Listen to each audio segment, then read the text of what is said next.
દર્શક મિત્રો નમસ્કાર।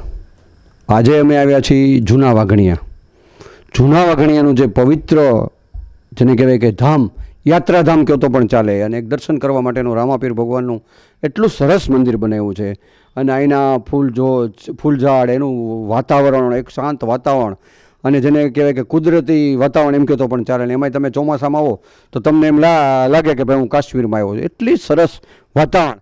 અને સતત ભગવાનના મનોને પાઠ પૂજા થતા હોય છે, દિવસ દરમિયાન હવન થતા હોય છે, પછી સવારે સાંજે આરતી ઉતરતી હોય છે, અને ભક્તજનો જે આવે અહીંથી કોઈ ભૂખ્યું ન જાય એવો સરસ આશ્રમ બનાવવામાં આવ્યો છે। તો અહીંના ટ્રસ્ટીશ્રી વર્ષોથી એમ કે પોતાની સતત ને સતત મહેનત કરતા હોય છે, સતત ને સતત વિચારતા હોય છે કે ગૌશાળા માટે શું કરવું, સમૂહ લગ્ન માટે શું કરવું, આવતા દિવસમાં ભાદરવી પૂનમમાં આવે છે તો એ મેળાનું શું કરવું, અને ભવ્યથી ભવ્ય જેને કહેવાય કે રામાપીર ભગવાનનો જન્મદિવસ હોય તો મનાવવામાં આવે। તો ચાલો આપણે ટ્રસ્ટીશ્રી પાસેથી મુલાકાત લઈએ। પણ પ્રથમ તો અમારા દર્શક મિત્રોને આપની ઓળખ આપો, અને આપ કેટલા વર્ષથી અમારા ટ્રસ્ટી તરીકે જોડાણા છો, અને આપ મેનેજમેન્ટ કરી રહ્યા છો બહુ સરસ રીતે, અને બાપુએ આપને જે કાર્ય હોપ્યું છે તો એ ખૂબ નિખાલસપણે એક સારામાં સારા ટ્રસ્ટી તરીકેની આપ જે કામગીરી કરી રહ્યા છો એ શું છે? પ્રથમ તો એમ વર્લ્ડના દર્શકોને જય સિયારામ। હું જૂના વાઘણિયા બગસરા તાલુકાનું, અમરેલી જિલ્લો, દિનેશભાઈ ભૂતિયા। અહીંયા આજે 17 વર્ષથી આ જગ્યાનું સ્થાપના થઈ એમને, ત્યારથી અવિરત સેવા સાથે જોડાયેલો છું, અને જોડાયેલો એટલા માટે છું કે આ સેવામાં સારું કાર્ય થાય છે, અને જે કાંઈ દાન દક્ષિણા આવે છે એ જે વપરાવી જોઈએ એવી વ્યવસ્થિત જગ્યાએ વપરાય છે, એટલા માટે આપને એક ભાવ જાગે, એટલે મને જાગે એમ દરેકને આવો ભાવ જાગતો હોય છે। હવે અમારે આ જગ્યાની અંદર દર વર્ષે સમૂહ લગ્ન અમે કરીએ છીએ કે 40 સમૂહ લગ્ન હોય દીકરીઓને, એમાં જે મા બાપ ન હોય એવી દીકરીઓને વિનામૂલ્યે, કે એમને એક પણ પૈસો લેતા નથી। પછી સમૂહ લગ્ન તો ઘણા બધા જોતા હશો આપ, પણ અમારે જે સમૂહ લગ્ન છે ને, આપણે ઘરે દીકરીઓને જે રીતથી વિદાય આપીને એવી વિદાય અમારે ત્યાં આપવામાં આવે છે। મહેમાનને મહેમાન ગતિથી સાચવવામાં આવે છે, વ્યવસ્થિત સમૂહ લગ્નનું આયોજન કરવામાં, અને એ પણ એક દાતાઓના સહયોગથી। જે કાંઈ ઘટતી વસ્તુ હોય એ અમારા આશ્રમ તરફથી દીકરીઓને દાન પેટે આપીએ છીએ। બીજું, અત્યારે અવિરત એક મહાપુણ્ય અને મહાયજ્ઞ ચાલે છે, જે સતત 8 મહિના ચાલશે, એટલે કે 240 દિવસ અવિરત યજ્ઞનું કામ ચાલુ છે, કે સવારના 8થી સાંજના 4 વાગ્યા સુધી આ યજ્ઞ ચાલે છે। એમાં પરમિનેન્ટ એવું કોઈને જેને બેહવું હોય બેહી શકે, એક પણ પૈસો નથી આપવાનો, તમામ ખર્ચો આશ્રમ તરફથી છે। હોમાત્મક, દક્ષિણા, ઘી જે કાંઈ જોઈએ એ હવનમાં આશ્રમ તરફથી એમને આપવામાં આવે છે। વિનામૂલ્યે આ લાભ લીધા જેવો છે। કોઈ આશ્રમના કોઈ સેવકગણ હોય, જાણ ન હોય, એમ વર્લ્ડ માધ્યમથી એમને મળે તો એ જાણ કરી શકે છે। બીજું, હમણાં નોમ દસમને 11 3 દિવસનો ભવ્ય મેળાનું આયોજન આશ્રમ તરફથી રાખવામાં આવ્યું છે। એમાં પણ એવું છે કે બહારથી આવતા મહેમાનો, આજુબાજુના ગામના દર્શનાર્થીઓ, ત્યાર પછી જે કંઈ ધંધા લઈને બેઠા છે, કોઈ ચકડોળવાળા છે કે લારીવાળા, એમને પણ અહીંયા અમે ફ્રીમાં, એમનું કોઈ એક પણ પૈસો અમે લેતા નથી, બાકી રોજીરોટી એમને મળી રહે, અને એમને અહીંયા અમે મફતમાં જમવા આપીએ છીએ, સાચવીએ છીએ, ચા પાણી બધું આશ્રમ તરફથી એમને ફ્રી વિનામૂલ્યે મળે છે। બાકી મેળાઓમાં જાઓ તો એમનું ચાર્જ લાગતો હોય, ભાડું લાગતું હોય, અહીંયા એવું કશું છે જ નહીં। બસ એમને જે કાંઈ યથાશક્તિ યોગ લાગે તો દાન આપે છે।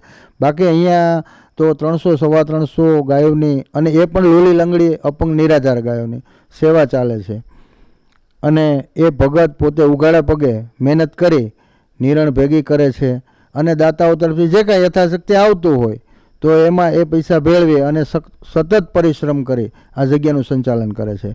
બાકી તો ગામનો સારો એવો સહયોગ છે, આજુબાજુના ગામનો પણ સારો એવો સહયોગ છે। બીજું, રામા મંડળ, બેન્ડ પાર્ટી અને ધૂન મંડળ પણ છે અમારા આશ્રમ તરફથી, કે એવું કોઈ તિથિ હોય કે કોઈ મરણ થઈ ગયું હોય તો નિર્ણય માટે, એમના લાભાર્થ માટે ધૂન મંડળ રાખવું હોય તો વિનામૂલ્યે, અમારા ધૂન મંડળની કોઈ કિંમત નથી, ફ્રીમાં અમે ધૂન કરવા આવીએ છીએ। જે કાંઈ ત્યાંથી મળે એ બધું ગૌશાળામાં વાપરીએ છીએ। કોઈ આશા અપેક્ષા નહીં? હા, બીજી કોઈ આશા નથી કે ભાઈ તમે આટલા પૈસા, અમારી ફી, એવી કોઈ ફી નથી। બરાબર। પછી જે રામાપીરનું આખ્યાન જે કરવામાં આવે છે તો હજારો લોકો, હજારોની મેદનીમાં આવે છે બધા, કે રામાપીરનું આખ્યાન જે આપણે જૂના વાઘણિયામાં જોવા જઈએ તો તમને સાક્ષાત રામાપીર ભગવાનના દર્શન થાય એવું સરસ આખ્યાન હોય, અને એની જે ત્યાં પુરાણી જે બધી જૂની વાતો છે કે ભાઈ જ્યારે જે કુમારી હતી સગુણાનું જે કાંઈ બેનનું ને એમણે રક્ષણ કરેલું છે કે રાજ્યનું જે રક્ષણ કરેલું છે અને રામાપીર ભગવાનનો જે જન્મ થયો એનો આખો ઇતિહાસ બતાવવામાં આવે છે ને એ જે આખી રાત લોકો જાગવા તૈયાર હોય છે કે ભાઈ મારે આ આખ્યાન જોવું મને ખૂબ મજા આવે છે. તો રામાપીરાનું જે આખ્યાન આપો જે સમૂહ લગ્નમાં કરવા જઈ રહ્યા છો કે પછી માનો ને આ વરસાદ ન હોય તો ભાદરવી પૂનમને જે આપો કાર્યક્રમ મેળાનો કરી રહ્યા છો તો એ રામાપીરનું આખ્યાન જે પાત્રતા હોય છે જે એક આમ જોઈ રહે કે નાના હાળવું ખૂબ મજા આવે છે. તો એ જે વાસ્તવિકતા તમને મનો ને રાત્રે એ રામાપીરનો ઓલો જે દૂધની દેગ કે વગેરે વગેરે હોય તો સાક્ષાત રામાપીર ભગવાનના દર્શન થાય એવું વાતાવરણ જોવા મળી રહ્યું છે. તો એ જે સત્ય અને જે લોકોની જે આસ્થા છે એ શું છે? એ એક ભાવ છે. માણસને એક એમાં પાત્ર જે છે એમાં લય થઈ જાય છે. વિશ્વાસ છે ને કે ભાઈ અમે આ જગ્યામાં રમીએ છીએ તો અમે એ જ છે. એટલે આ એક ભાવ દર્શાવે છે કે પોતે હું જે રામાપીરનું પાત્ર પહેરે છે તો એને એમ થાય કે હું પોતે રામાપીર જ છું. કેમ કે જગ્યાનો ભાવ છે અને ભાવના આ શક્તિ વગર કંઈ થતું નથી. એની ઈચ્છા હોય તો જ આ બધું થાય છે. બિલકુલ. અને ખાસ કરીને નજીકના સમયમાં સમૂહ લગ્નનું ખૂબ સરસ તડામાર તૈયારી કરવામાં આવે છે કે ભાઈ ગામ લોકોને તોડાબંધ જમાડવામાં આવે છે અને મનોને જે 20 કે 25 લગ્ન હોય એ લોકોને ફૂલ એમ કે સારી રીતે જમાડવામાં આવે છે અને જે આયોજન સમૂહ લગ્નનું કરવામાં આવે છે. તો જે 6-1નું જે આયોજન છે એ કયા પ્રકારનું છે, કેટલી માનવ મેદનીતા છે, અંદાજિત કેટલા સમૂહ લગ્ન થવાના છે અને એમની શું કાર્ય છે કે ભાઈ માનોને દીકરી દીકરાનામાં જોડાવવું હોય તો શું એને બાયોડેટા લાવવા કે શું એની કામગીરી કરવી કે પછી એને સરકારી લાભ શું મળે છે, બરાબર છે, અને એ આયોજનની જે પબ્લિક કેવી કહેશે, કેવો માહોલ હશે? સમૂહ લગ્નની અંદર તો અમે છેલ્લા આજે 14 વર્ષથી કરીને આ 15મું વર્ષ છે અમારે. સમૂહ લગ્ન મેં તમને પહેલાં કીધું ને કે ભાઈ અમે ઘરની જેમ ઘેરે આપણે પ્રસંગ દીકરીનો કરીએ એવું આયોજન કરીએ છીએ. કદાચ 50 નહીં 100-150 જણા આવ્યો હોય તો અમારે એનો સ્વીકાર જ હોય છે. અને ઘર જેવું જમવાનું મારા અંદાજ પ્રમાણે 12,000 થી 13,000 માણસોની મેદની તો હોય જ તે. અને કરિયાવરમાં 60 થી 70 વસ્તુ અમે આપીએ છીએ કે દીકરીને કાંઈ ઘટવું ના જોઈએ. અને આ દીકરી એ જે દીકરી અહીંયા જેમને અમે વળાવીને એ દીકરીનું જ આ ઘર છે. ગમે ત્યારે એની ટાઈમે જરૂર પડે દુઃખ હોય ને તો આ જગ્યા અમે આવી શકો એમને માટે આ દરવાજા ખુલ્લા છે હર હંમેશને માટે. દરેક પ્રશ્નો એમના માટે સોલ્યુશન છે. અને બીજું કે કોઈ પણ ને સમૂહ લગ્નમાં જોડાવવું હોય તો નોંધણી ચાલુ થઈ ચૂકી છે. વહેલા તે પહેલાં 40 લગ્નની અંદાજ છે, 40 થી 45 સમૂહ લગ્ન કરવાનું કે જેના નામ પહેલાં નોંધાઈ જાય એટલે અમે અમારી તૈયારી કરતા રહીએ. જે ભાઈને કોઈની ઈચ્છા હોય તો વહેલા અમારો કોન્ટેક્ટ કરી લે. બિલકુલ. પછી ખાસ કરીને કરિયાવરની આપણે વાત કરીએ કે દીકરીને આપણે મનો સમાચાર દ્વારા કહીએ કે ભાઈ એટલી કરિયાવર આપવું છે અને જે શક્ય હોય આપણે દીકરીને વધારે મળે એ માટેના પ્રયત્નો તમારા હોય છે.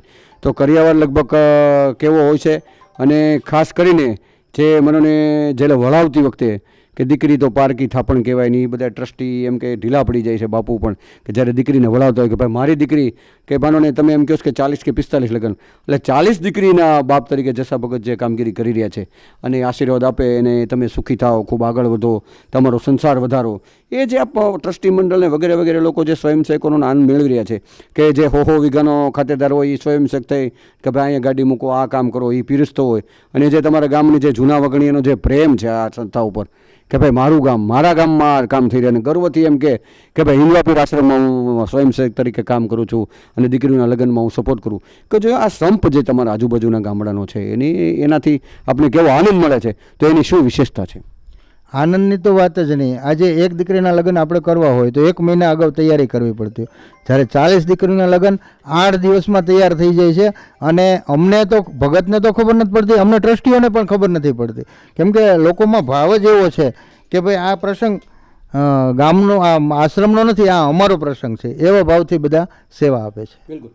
પછી વિશેષ માનોને આવતા દિવસોમાં કંઈ બીજું નવીનીકરણ કરવાના હોય કે પછી માનોને કંઈ કોઈ ફેરફાર કરવાના હોય કે ભાઈ ચોમાસા દરમિયાન માનોને કોઈને ગા કે એવી બિચારી લૂલી લંગડી હોય તો અહીંયા મૂકી જાવી કે પછી ગાયો માટેનું માનોને નિર્ણય ત્યારે ચોમાસાનો સમય છે એટલે એના માટેનો તમારે સ્ટોક કરવો પડતો હોય છે તો વગેરે વગેરે શું આ સંસ્થાની વિશેષતા છે? નિરણનો તો સ્ટોક અવિરત ચાલુ જ છે, કેમ કે આવતા સમયમાં વરસાદ ચાલુ હોય 300-350 ગાયો માટે પર ડેની 3 લારી તો નિરણ જોતી હોય છે. અને નવીનીકરણમાં તો બીજું કંઈ નથી, પણ જેટલું શક્ય એટલું આ જગ્યાનો વિકાસ થાય એમાં ગામની શોભા આજુબાજુના અમારા અમરેલી જિલ્લાની શોભા છે. કેમ કે એક ધર્મ કાર્ય થઈ રહ્યું છે. આ ધર્મ માટેનો એક આપણો સનાતન ધર્મનો ખરેખર એક ભેગ કહેવાય કે ભાઈ જેટલું શક્ય થાય એટલું ધર્મ માટે સેવા આપી શકીએ. બાકી તો એની ઈચ્છા વગર કાંઈ થતું નથી. આપણેથી શું થવાનું, એની ઈચ્છા હોય તો જ આ બધું થવાનું છે. દર્શક મિત્રો, દિનેશભાઈ જે અત્યારે ટ્રસ્ટી મંડળ ચલાવી રહ્યા છે, બાપુ તો એના કામમાં મસ્ત હોય છે અને એ મનોને ગાયોની ચિંતા કરતા હોય છે, વગેરે વગેરે સંચાલન કરતા હોય. પણ વર્ષોથી દિનેશભાઈ સારું એવું મેનેજમેન્ટ કરી રહ્યા હોય છે અને સમૂહ લગ્નનો એમને 15 સમૂહ લગ્ન કર્યા, 15મો સમૂહ લગ્ન થવા જઈ રહ્યો છે. તો એને ખૂબ ખાસો બહોળો અનુભવ છે અને ગ્રામજનોનો પણ ખૂબ સારો પ્રેમ છે. અને કોઈ મનોને કોઈને કરિયાવર લખા હોય કે ભાઈ મારે દીકરીઓને કબાટ આપવા છે, કે મારે નાકની ચૂક આપવી છે, કે મારે વાસણ આપવા છે, કે મારે મિક્સચર આપવા છે, વગેરે વગેરે કાંઈ આપવા માગતા હોય દાતાશ્રીઓને, એમને નમ્ર વિનંતી છે, નમ્ર નિવેદન છે, અગાઉથી અહીં આવી અને કહી જશો જેથી કરીને કંકોત્રીમાં નામ લખવાનું એ બધું આયોજનની ખ્યાલ આવે.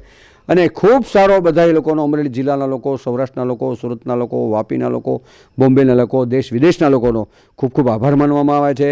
અને જે ગૌશાળામાં આપ માનો ને ત્યારે ચોમાસાનો સમય આવે છે તો આપ કાંઈ માનો ને તમારા દીકરાના જન્મદિવસ હોય કે પછી તમારા વડીલોની પુણ્યતિથિ હોય તો આપ ગાયને નીણપૂણો આપવા માગતા હોય, પાલો આપવા માગતા હોય કે પછી રજકો આપવા માગતા હોય તો ચોક્કસથી આપ અહીં દાન આપી શકો છો. રૂબરૂ આવી અને દિનેશભાઈની મુલાકાત લઈ શકો છો, જસા ભગતની મુલાકાત લઈ શકો છો.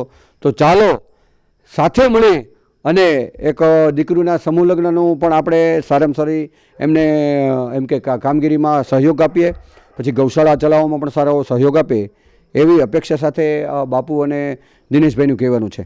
એમ્બલ ટીવી ન્યૂઝ, મનોજ સેદાણી, જૂના વાઘણિયા, હિન્દવાપીર આશ્રમ, જિલ્લો અમરેલી.